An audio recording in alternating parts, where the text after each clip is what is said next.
Міне мынау сыртқа құратын антенна, мынау сымы 20 метр дей ма, 10 метр ма, сондай бұның ұзындығы.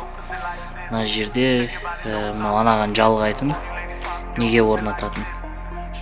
Ағаш сапа, темір сапа соған орнататын. Ал үйдегі құрылғы басында міне мынамен ғана шықты.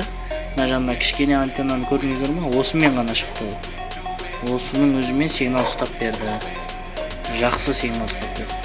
Ал енді мына сырттағысын құрсақ, енді одан да күшті болады деп ойлаймын. Міне антеннаны орнатқаннан кейін, мына сигнал күшті орнатқаннан кейін қарап отырсаңыздар,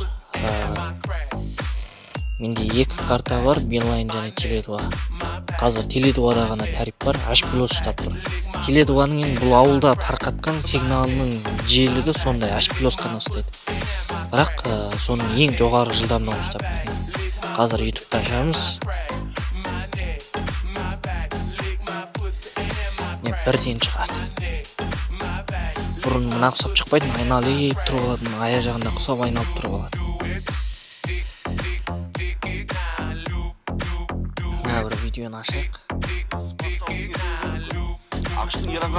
Загрузканы қарасаңыздар, жылдамдығын қарасаңыздар, өте тез кетіп барады.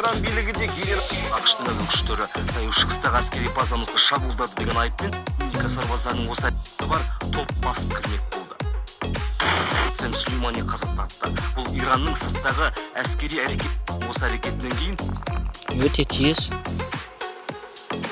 Бұл болса құрылғыдан көрініс.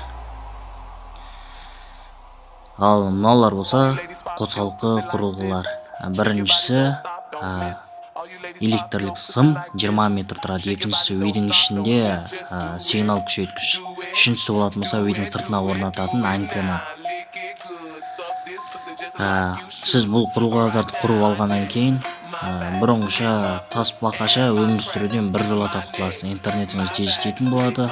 Өзіңізде қандай жиілік тарқатылған, соны күшейтіп береді. Бұл құрылғы болса тек қана бізде емес, әлемнің 40 қанша мемлекетінде өте сұранысқа қалыпталған. Бұл құрылғыны Америка компаниясы жасаған. Бұл Genuity Tak деген бренд, айгылы бренд. Алғыларыңыз келсе, бізге хабарласыңыздар. Мынада көрсетілген WhatsApp-та телефон нөмірде бар. Қолда нақ 15 тал зат бар. Егер алғыларыңыз келсе, үлгіріңіздер. Зат санаулы.